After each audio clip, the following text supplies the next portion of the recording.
Bienvenue à Art et Compagnie, votre rendez-vous mensuel dans votre magazine qui est complètement consacré à l'industrie créative rwandaise et du continent. Bah oui, on va vous emmener dans cette plongée créative artistique, encore une fois pour ce mois. Et au sommaire, aujourd'hui, on va parler mode, on va parler peinture et on va parler tout simplement de ce que ces deux industries peuvent proposer pour et comment ils peuvent impacter notre vie de tous les jours, que ce soit à travers leur créativité, mais aussi leur message. Commençons déjà avec notre doc. Pour ce doc, nous sommes allés à la rencontre de Elodie Fromanteau. Elodie Fromanteau, c'est une créatrice de mode rwandaise et française. Elle est à la tête des marques Izuba et Ndabaga Streetwear. Elle nous a un peu montré ce qu'elle fait. En plus de cela, nous nous sommes invités dans un des événements qui ont marqué ce mois dans le domaine de la mode, le Fashion for Freedom. C'était à l'Institut français et nous avons discuté de la mode avec des créateurs, des investisseurs, des instituts qui soutiennent ce domaine, mais aussi des mannequins et des fashionistas. Suivez.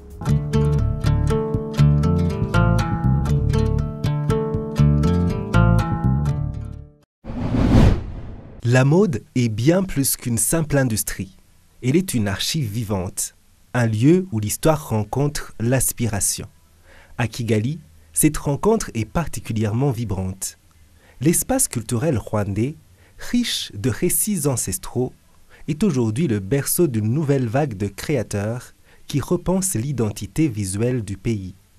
Au cœur de ce mouvement se trouve Izuba, la marque de la franco-rwandaise Elodie Fromanteau. Je suis franco-rwandaise, née au Cameroun, grandie en France, et puis je suis partie à Londres quand j'avais 20 ans. Et puis en fait, c'est à Londres où j'ai débuté ma carrière dans la mode, en tant que vendeuse d'abord chez Armani. Et puis chez Armani, en fait, j'ai vraiment compris que la mode, c'était un langage que j'aimais beaucoup, c'était une passion que j'avais. Et puis après Armani, je suis devenue styliste à mon compte à Londres pendant 4 ans, 5 ans. J'ai travaillé notamment pour Vogue, j'ai fait GQ, Brazil, j'ai fait Harper's Bazaar et d'autres magazines. Et donc voilà, et puis en fait, ce qui s'est passé, c'est en 2020, malheureusement, je perds mon papa en 2020 et je décide de rentrer au Rwanda parce que ça faisait déjà un petit moment que j'avais ce besoin de reconnecter avec mes racines, ce besoin de connaître, de comprendre qui je suis. Je me sentais tellement française mais pas assez rwandaise. Donc voilà, je décide de rentrer fin 2020, en plein Covid. Et en fait, 6 mois plus tard, au début c'était juste pour quelques mois, je devais rentrer à Londres parce que j'aimais beaucoup mon travail en tant que conseillère en image et styliste. Et quelques mois plus tard, je suis avec un ami et me challenge de commencer une marque, de commencer ma première collection pour la semaine de la mode à Kigali qui devait avoir lieu en 2021, juillet 2021.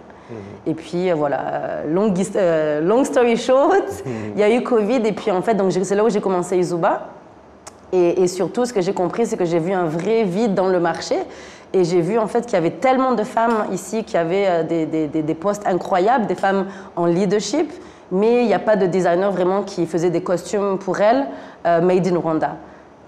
Et donc voilà, maintenant où j'en suis, ça fait 4 ans que la marque existe, Izuba. Et donc je suis la fondatrice, bien évidemment, CEO et directrice créative. Et maintenant, cette année, donc on a une nouvelle collection, on va parler tout à l'heure. Et voilà, et vraiment, c'est le vide que je compte combler dans le marché. C'est vraiment de créer des costumes pour femmes et hommes en leadership au Rwanda et en Afrique.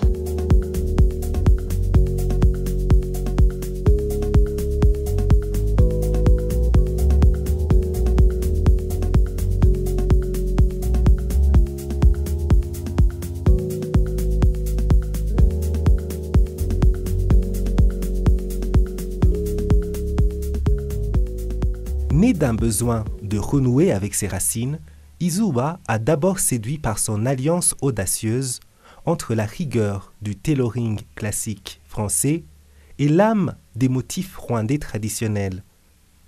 Mais son dernier lancement, la ligne de streetwear Ndabaga, marque un tournant.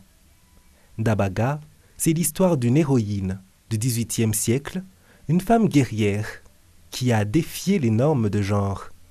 En inscrivant ce mythe sur des t-shirts et des coupes modernes, Elodie Fromenteau transforme le streetwear en une puissance déclarant l'autonomisation de la jeunesse rwandaise. Elle prouve que le vêtement le plus décontracté peut porter les récits les plus profonds. Pour Elodie, l'avenir de la mode rwandaise ne repose pas sur l'isolement, mais sur la connexion. Sa démarche s'ancre dans le Made in Rwanda par des collaborations avec des artisans locaux, tout en visant une qualité capable de rivaliser avec le marché mondial. Déjà, je pense que la mode est constamment en train de revenir. Donc, c'est-à-dire qu'on s'inspire constamment du passé. Moi, j'ai pas fait ça parce que je voulais suivre comment les autres designers font. C'est que tout simplement, j'ai grandi, j'ai vu mes tantes, j'ai vu ma maman porter des coupes classiques françaises, notamment Yves Saint Laurent. Je suis très inspirée d'Yves Saint Laurent. D'ailleurs, c'est lui qui a débuté, qui a commencé le costume pour femmes. Et ça a été une grande révolution dans la mode française et mondiale. Et en fait, j'ai toujours aimé la structure des vestes. Je trouve ça très intéressant, surtout pour une femme, de porter une veste un peu d'homme. Et en fait, c'est un peu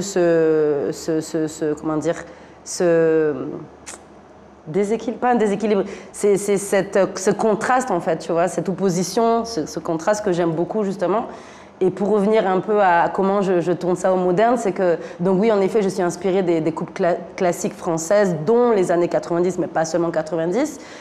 Et en fait, pour moi, ce qui modernise mes costumes, c'est la culture rwandaise.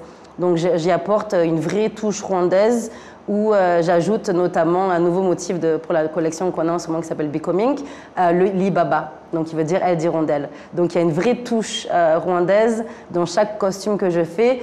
C'est subtil, donc ça reste classique, mais voilà, c'est l'authenticité en fait. D'accord. Alors, vous mettez l'accent sur les collaborations avec des artistes rwandais internationaux. À chaque fois que vous présentez des collections, on voit aussi des artistes, des personnalités connues qui travaillent avec vous, avec qui vous travaillez. Pourquoi est-ce que c'est important, ces partenariats?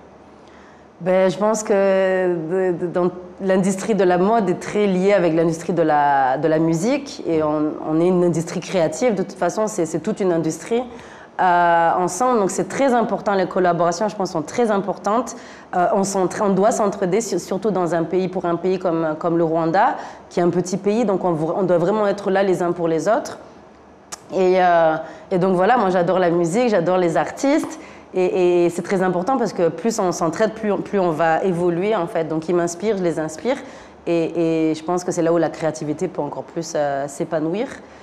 Et voilà, et sur cette prochaine collection, ma collaboration, donc c'est un peu différent, mais là j'ai fait une collaboration avec un collectif de femmes qui sont handicapées. Et c'est elles qui font la broderie, donc elles créent l'Ibaba en broderie sur les poches de costumes, sur plusieurs endroits.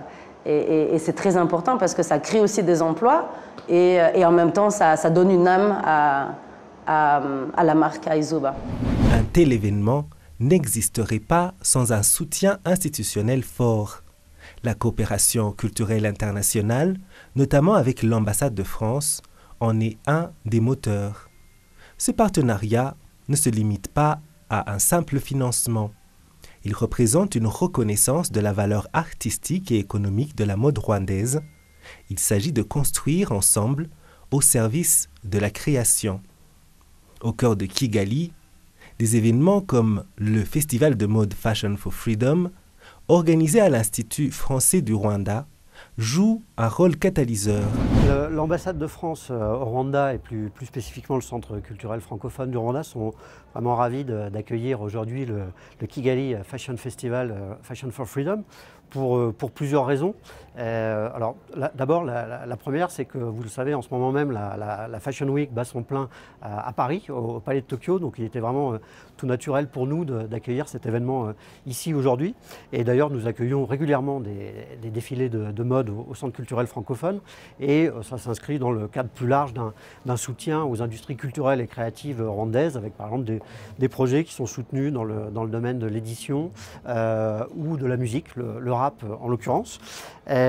C'était également important parce que la mode, ce ne sont pas que les créateurs, c'est tout un écosystème et c'est notamment le mannequinat, donc une profession en plein essor au Rwanda avec des professionnels qui se font de plus en plus connaître à l'international.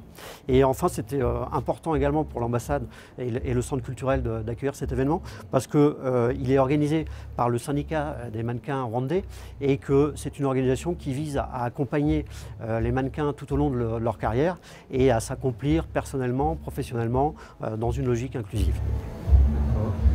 Comment évaluez-vous l'impact de ce festival et des autres projets dans le secteur de la mode sur les échanges culturels et artistiques entre la France et le Rwanda? Alors, au-delà de l'impact économique dont on pourra parler tout à l'heure, il y a aussi un impact en termes de sensibilisation du public, parce que la mode et l'art en général, ça peut être un prétexte à parler d'autre chose. Et en l'occurrence, ce soir, on est content de s'associer à cet événement parce que ça répond à deux priorités qui sont celles de l'ambassade de France au Rwanda et du centre culturel francophone. Alors d'ailleurs des priorités qui nous sont fixées par le président Macron et qui sont fixées à toutes les ambassades partout dans le monde. La première, c'est la promotion de l'égalité de genre et des droits des femmes. Et puis la deuxième, c'est le soutien aux droits humains partout dans le monde. J'y reviendrai tout à l'heure. Donc la promotion des droits des femmes et de l'égalité de genre, ça se matérialise par exemple pour la France qui a été le 4e pays à adopter une diplomatie féministe après la Suède, le Canada et le Luxembourg.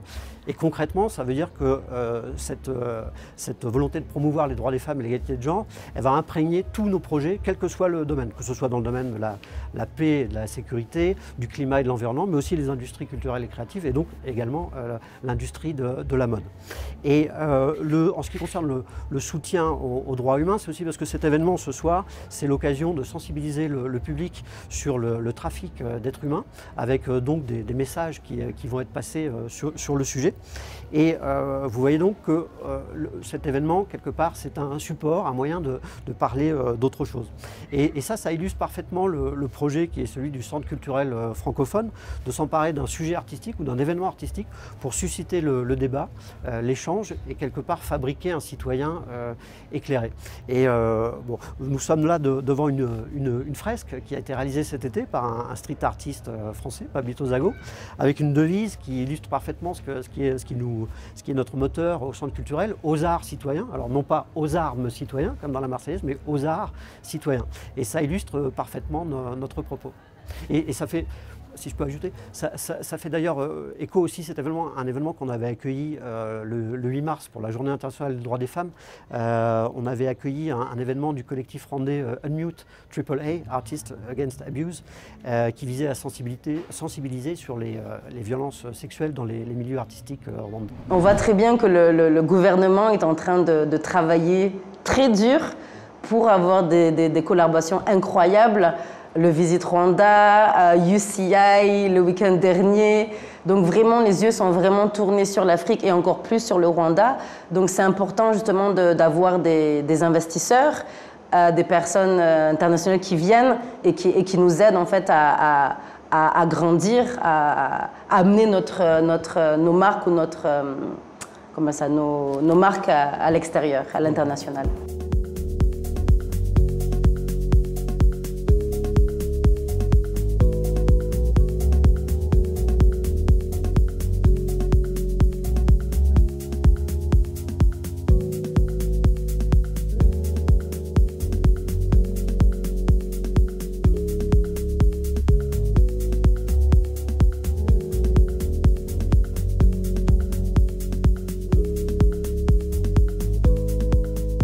Comme les marques Izuba et Ndabaga Streetwear, l'artisanat de luxe est un double jeu entre l'authenticité culturelle et l'ambition internationale, où réside la véritable force et le potentiel de toute une scène créative rwandaise. Elle rassemble non seulement les professionnels, mais aussi ceux qui vibrent au rythme de cet art. Être participant, mannequin ou simple spectateur, c'est prendre part à une conversation collective sur l'identité et l'avenir. Le mannequin en particulier est le messager silencieux qui donne vie à la vision du créateur. Erika Mutoni, tu es un mannequin international. Ouais. Tu as représenté le Rwanda ou des créateurs du monde entier un peu partout. Maintenant, tu es ici sur la scène de Fashion for Freedom. Comment tu te sens lorsque tu portes du Made in Rwanda pour un public local comme pour un public international? Quand je porte les modèles de Rwanda, je me sens bien et à la maison. Et les Migogo et tout ça, et les Maïgui et tout ça, c'est comme à la maison. Oui. Il y a des crottières et tout ça, mais j'aime ça. Oui. Oui. Est-ce que c'est important, après d'avoir fait des Fashion Week à l'international, de revenir au Rwanda et de continuer à faire des défilés aussi ici avec les créateurs locaux? C'est important? Oui, c'est important. Au-delà des motifs et des coupes créatives, la mode, comme toute autre forme d'art, peut être porteuse de messages transcendants et moteur ou contributeur de l'économie. Les événements ou les formations que nous soutenons dans le domaine de la mode, ils sont tous un petit peu conçus sur le même modèle, c'est-à-dire que l'idée, c'est de faire en sorte que des créateurs aguerris, ayant déjà pignon sur rue et qui ont déjà réussi, puissent transmettre leur savoir et inspirer de jeunes créateurs. Donc c'est le modèle du mentorat. C'est ce qu'on a fait notamment à travers, avec le Novelty Fashion Experience pendant 2 ans. C'est ce qu'on a fait aussi récemment dans un projet qui s'appuyait sur cette logique de mentorat. Et ça permet donc de faire grandir ces jeunes créateurs. Alors dans le domaine de la mode, mais pas seulement. C'est ce qu'on a fait également dans le domaine de l'édition de la bande dessinée avec Imagine We. Et donc en accompagnant des jeunes auteurs de bande dessinée et en les aidant à produire, publier et commercialiser leur bande dessinée. Et donc ces artistes en général, ils vont commencer à vivre de leur art, ils vont être autonomes. Et cette logique d'accompagnement des artistes, c'est vraiment du sur-mesure, puisqu'on parle de haute couture là presque.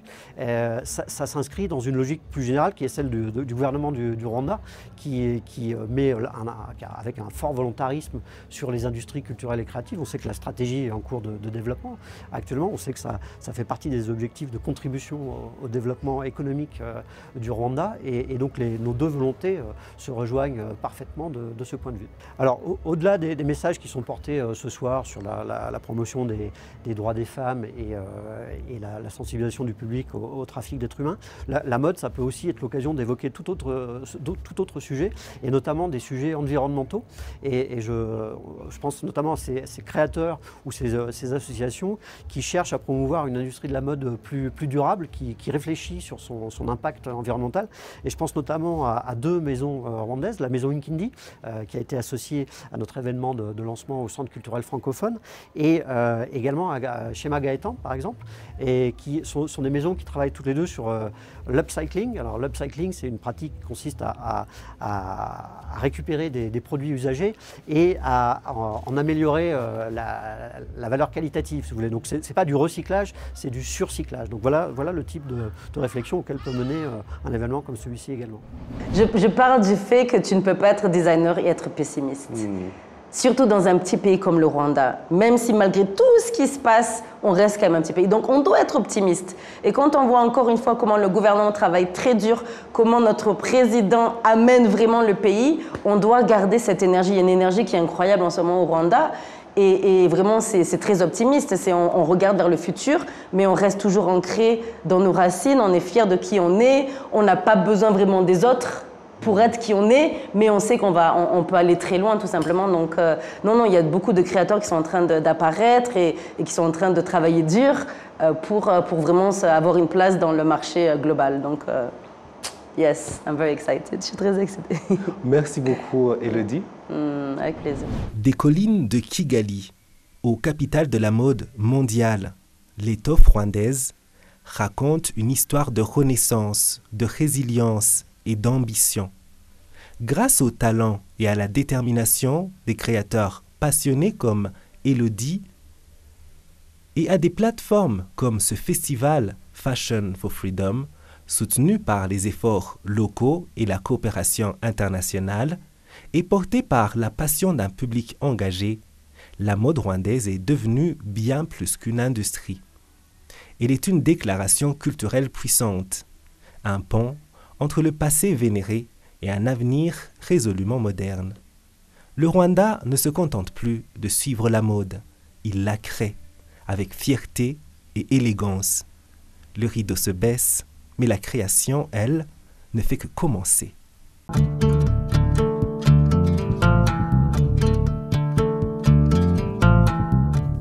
Après cette page mode, ouvrons la page peinture. Comme promis, nous allons sortir nos pinceaux et nous intéresser au travail d'un des peintres les plus appréciés, les plus influents et aussi les plus impactants de cette génération.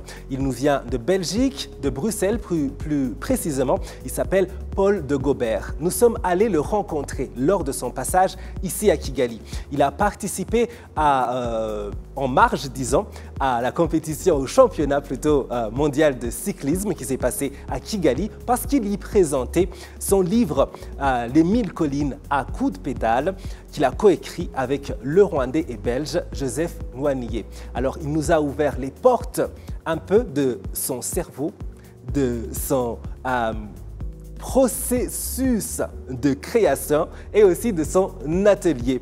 Allez, suivez notre conversation. Nous vous emmenons dans les coulisses du travail de Paul de Gobert.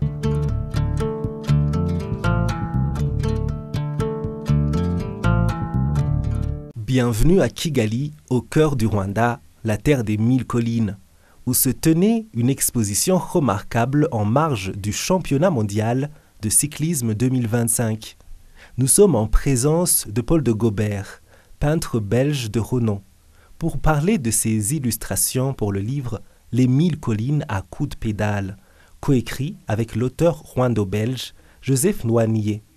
Ces œuvres ne sont pas de simples dessins, elles sont le fruit d'une immersion au Rwanda, d'un voyage à vélo, capturant l'énergie des paysages, la vie quotidienne et l'importance du vélo, qui est ici bien plus qu'un sport.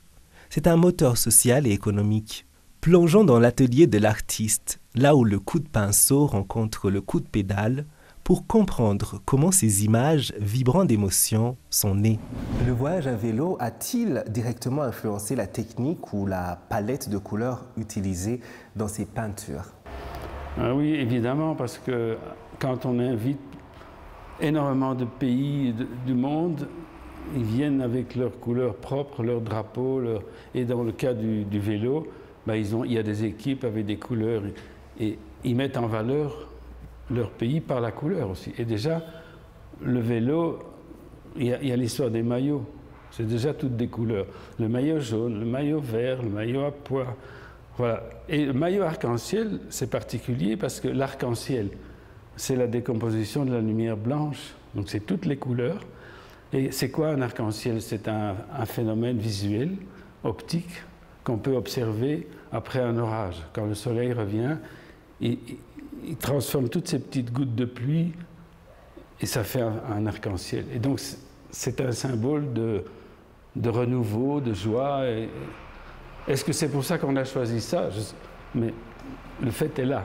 C'est que c'est un très beau symbole que beaucoup de peintres ont utilisé. Parfois, il y a un fond en arc-en-ciel.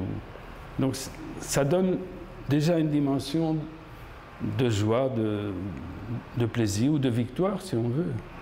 Ça, c'est sûr. Et est-ce que parmi ces scènes capturées, que ce soit les marchés, les travailleurs, les cyclistes qui ne sont pas nécessairement des sportifs, laquelle a été la plus difficile ou la plus émouvante à transposer sur de la toile?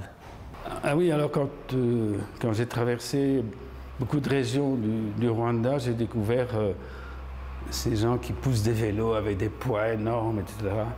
Un peu l'exemple de celui-là, par exemple, parce qu'il fallait arriver à exprimer cet effort d'un couple de 2 personnes dans un paysage. Le paysage d'ici, qui évoque un endroit. Donc le paysage, il est suggéré, mais l'accent est mis plutôt là sur les personnages, le vélo. Donc il y a plusieurs messages, on dit plusieurs choses dans une même image. Et ça, évidemment, il faut le faire et essayer 2-3 fois jusqu'à ce que ça marche. Et quand ça marche, évidemment, ça évoque tout de suite ce que j'avais envie de montrer le vélo, l'effort, la solidarité, transporter, souffrir mais en souriant. C'est surtout ça, le sourire.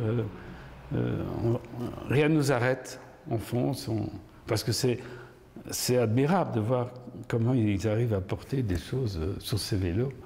Donc c'est un outil assez magique, hein, qui a été utilisé, comme Joseph raconte dans le livre, depuis longtemps pour la communication, le transport, vélo-taxi.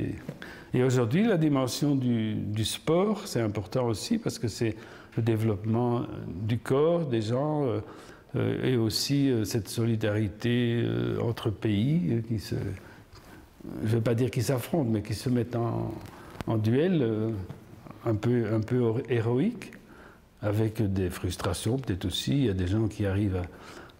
Mais aussi, il y a une nouvelle école, c'est l'Afrique de demain.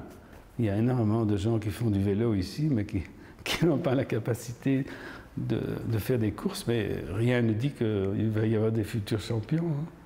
Comment avez-vous réussi à équilibrer dans vos compositions la dimension poétique, dans le récit de l'écrivain Joseph Noisnier, avec la réalité concrète et qui est souvent difficile des paysages et des gens rencontrés?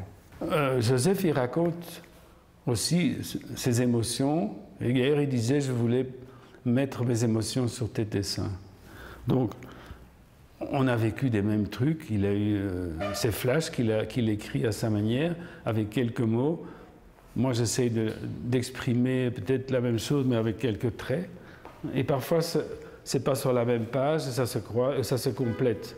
Donc, c'est pas un texte qui illustre un dessin, ni un dessin qui illustre un texte, mais c'est deux visions qui se croisent et qui se complètent finalement. Est-ce qu'en réalisant ces œuvres, vous avez ressenti une sorte de responsabilité particulière à représenter le Rwanda à un public international?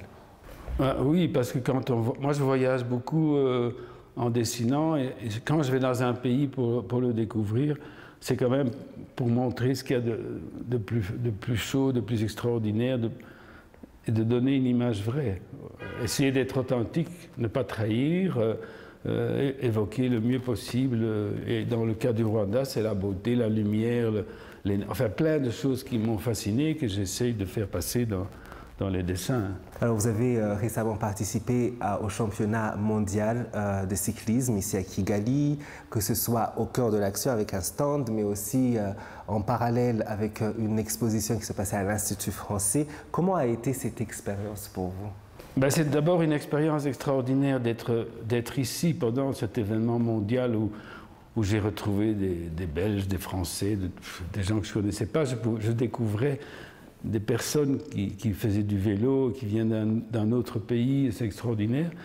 Mais aussi le fait que nos éditeurs qui ont édité le livre avaient un stand où ils présentaient les livres. Et là, on pouvait rencontrer des gens, faire des croisements, faire des dédicaces. Et ça, c'est un aspect. L'exposition, c'est un autre aspect, c'est pour montrer que le livre est fait d'images, mais d'où viennent ces images? Ce n'est pas toutes les mêmes, ce n'est pas les mêmes techniques. Donc c'était intéressant de montrer le développement, d'où ça vient, tout ça, avec des petits carrés ou des aquarelles, et pouvoir en parler aux gens qui venaient, parce que beaucoup de gens sont venus et ils m'ont posé des questions, je pouvais leur répondre en direct, voilà. La transmission, c'est très important pour vous, je le sais. Pour finir, quel serait un peu un message, un clin d'œil à cette nouvelle génération de jeunes peintres qui espèrent un jour devenir les Paul de Gobert du futur? Mais je leur souhaite, parce qu'en fait, j'ai visité l'école qui se trouve près du lac, j'ai été voir, et il y a plein de talents, et il faut qu'ils aient des ouvertures, mais qu'ils n'oublient pas que même si on est dans un monde d'intelligence artificielle, on peut toujours utiliser les choses simples. Comme on peut dire les choses simplement, on peut s'exprimer en dessinant, c'est universel. Comme les enfants, la première chose qu'ils font quand ils dessinent, ils s'expriment énormément. Donc on doit rester un peu enfant, hein, c'est important. Merci beaucoup, merci.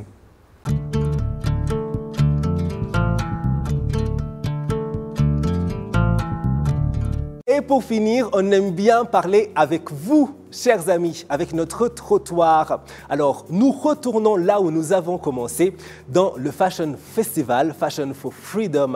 Alors, nous avons non seulement admiré les belles créations qui ont défilé sur le podium, mais surtout, nous avons placé notre micro sur les trottoirs de la mode en discutant avec quelques amateurs d'art et surtout de création mode made in Rwanda. Suivez.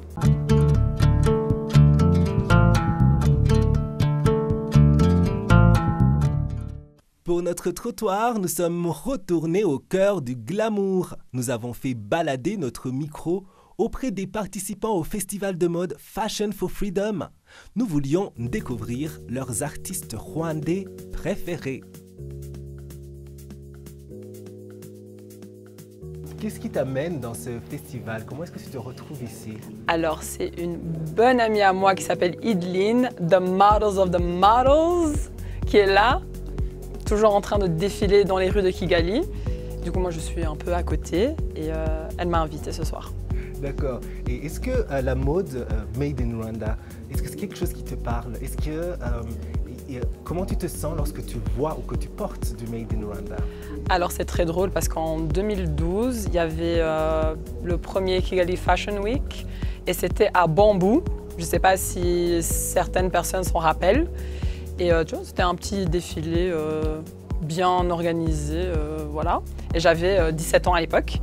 Et du coup, le Made in Rwanda, je le porte souvent parce qu'il y a toujours des amis à ma sœur qui s'appelle Patou, qui design, et j'adore Lee Charm. C'est, je pense, le Kigali's favorites pour tout. Les anniversaires, les mariages, tout ce que tu veux.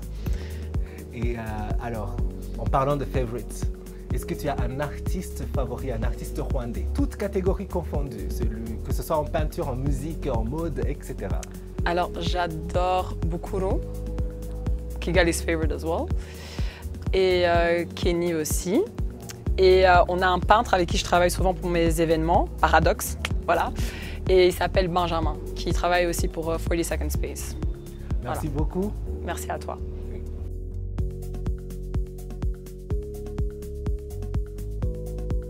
En tant que mannequin, lorsque tu es sur scène et que tu présentes ces beaux modèles, comment tu te sens? Premièrement, je me sens fière de moi parce que je fais quelque chose que beaucoup de gens prennent comme quelque chose qui n'est pas inutile. Mais moi, je suis fière de ça parce que en pensant et en analysant, c'est quelque chose qui est très inutile. Je suis vraiment, je me sens très heureuse parce que ça m'apporte beaucoup de choses. C'est vrai. Et est-ce que vous pensez que la mode peut contribuer au sentiment de fierté chez les jeunes, surtout une mode qui représente la création locale? Oui, bien sûr, parce que beaucoup de gens, c'est ça que je te disais, négligent la mode. Parce que si tu ne connais pas quelque chose, c'est que je peux transformer, même dans le parent, tout le monde qui peut écouter ça. Ne prenez pas la mode à quelque chose qui n'a pas d'importance, tu vois. Parce que quand un designer design quelque chose, pour que toi tu vois pour acheter ça, c'est parce que moi j'ai montré ça. Tu vois, la mode apporte beaucoup de choses. Il faut prendre ça comme quelque chose qui a beaucoup de valeur. D'accord. Et la dernière question, est-ce que tu as un artiste rwandais préféré? Oui, bien sûr, j'ai un artiste rwandais préféré. Il s'appelle Matayo. C'est un artiste qui fait des habits, c'est de la mode. Vraiment, je l'adore là où il est. Il faut comprendre ça, je t'adore vraiment. Merci beaucoup. Merci.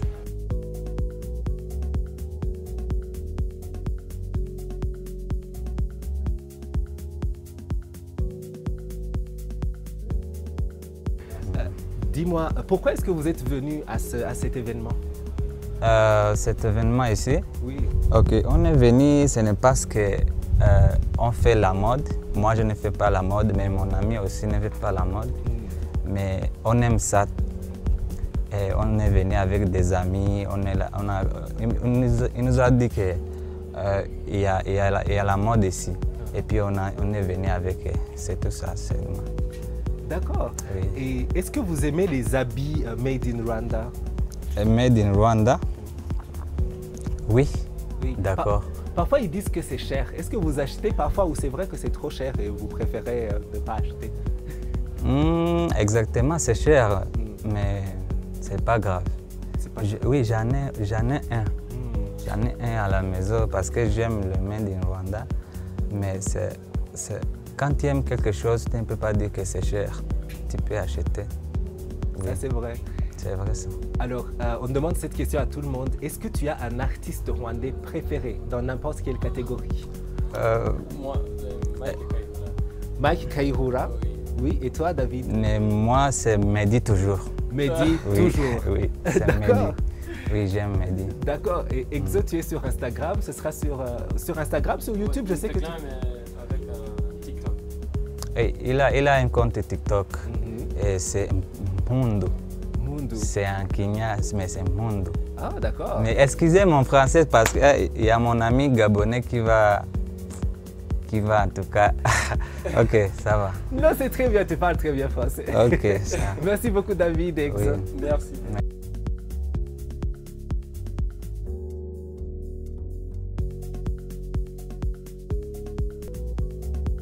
Alors, on parle de mode Made in Rwanda. Est-ce que les créations Made in Rwanda, qu'est-ce que ça te fait, à quoi est-ce que ça te fait penser lorsque tu les portes, lorsque tu les vois? Qu'est-ce que ça évoque chez toi? Pour moi, c'est la fierté, premièrement, parce que, écoute, on est en East Afrique, c'est un petit pays, ou bien c'est East Afrique, c'est pas tout le monde qui connaît qu'est-ce qu'on est capable de faire, tu vois. Alors quand on voit le fashion de Kigali ou bien Burundi, ça c'était fier, c'est bon. Et tu vois, le fashion c'est différent. Il faut que le monde va voir what we can do with the world, you know. Yeah. Oui. Alors, on finit toujours avec cette question. Quel est ton artiste rwandais favori, toutes catégories confondues, que ce soit musique, mode, etc. Ok, alors musique, ça fait beaucoup de Kenny Milasano, mon Dieu, c'est de rock and roll, c'est de jazz, et ça c'est bon. Et puis fashion, c'est Matteo, j'adore. Et puis il y a Masai Mara. Je pense que tu le connais, Masai Mara. Je connais très bien. Ouais, c'est mon ami aussi, on a grandi ensemble. C'est vrai? On a fait du sud, ouais. Ouh, ça devait être un neighborhood plein de talent. Tu vois, c'est de fashion. Oui, Voilà. Merci beaucoup, Idéline. Merci beaucoup.